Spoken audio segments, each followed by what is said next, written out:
Hey shiny happy people, yep, I'm still alive. Greetings from a COVID-free but lockdown household. I hope everyone is well as well can be at this end of a wanker of a year. Normally at this time I would have done a YouTube conspiracy twerps review, but if I've learned anything since the spring, it's don't bother wasting precious time on the terminally stupid or the habitual liars. In a nutshell, nothing really changes in YouTube Nibiruville. We can still snort at Matt Rogers' lack of capacity for the English language and inability to tell a lens flare from a freaking planet. We can still laugh our socks off at Fatboy Cohn's doctored NASA images and his fundraising efforts for the suddenly disappeared spouse. Where is she, shiny happy people? Left the country? In the loony bin? Let me know your thoughts in the comments below, along with your predictions for the latest end times date. I wonder if the white giraffes and space locusts will be involved. Needless to say, all the usual nibtards are still going. Igor the asshat is still using the Aberdare webcam from the Fife weather site 3 years after the owner told him he was preaching copyright and talking shit. 3 years after being debunked by me and quite a few others. Steve Olsen is still begging for money instead of growing a pair and taking responsibility for himself. Jeff P, Earthly Patriot, Nigel's ridiculous view on things, Seven Spalding, etc, etc. All the long-term, unemployable and brain-dead still filling their channels with non-scientific conspiracy diarrhea.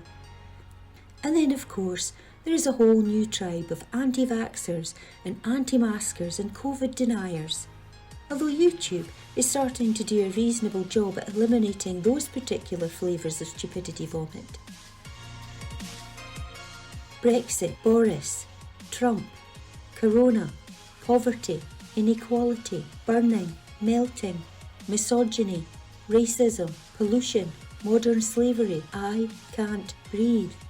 There are more than enough real-life issues to be getting on with without all the made-up crap. Go get a damn life, nibtard people. Make 2021 the year you step back into the real world and become a more useful part of the human race. On a side note, having spent some time over the past few months wandering around YouTube and watching many different types of videos, I've come to the conclusion that in reality it's not actually a very good platform. There's a horrendous amount of channels which do no more than pull together other people's content. Ghost haunting channels are a good example of this, dozens of them doing no more than throwing together the work of others and heading it up with a clickbait title. Then there's the makeup, skincare, fashion channels headed up by so-called influencers. I despise that word, but I suppose it sums up society today. Vast swathes of people unable to think for themselves, unable to read and research themselves, too damn lazy to do anything other than watch a video on their phone and have someone else tell them what to do, think or wear. But on a positive note, I found music I hadn't heard in decades, TV programmes from my childhood, fascinating historical documentaries, so I suppose it's not all bad. Oh, and I'm watching videos in respect of that Randonautica app. We thought we'd give that a go during the summer. In a nutshell, Randonautica is an app that claims to channel users' intentions to produce nearby coordinates for exploration. By intentions, that means concentrate on a word while it's searching, such as history or love. There are genuine news stories about a bunch of kids finding a suitcase of human remains using the app, and some other stories about someone finding a dog in the desert or a meadow of wildflowers or a deserted house. Now, of course, we didn't believe that this actually works, but hey, it's a bit of fun. So, 99.9% of the time, we were led to a lot of nothingness. But on one occasion, when we dwelt on the word death, we got a result. Here's what we found.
Supernatural? No. Coincidence? Absolutely. So I wonder what 2021 will bring. I could attempt the positive approach or say, well, this shit can't get any worse. But I suspect I'd be lying to myself. Will the world return to normal? But what the hell is normal anyway?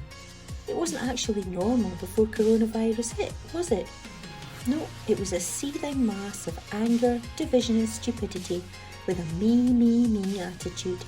And still the rich get richer and the poor get poorer.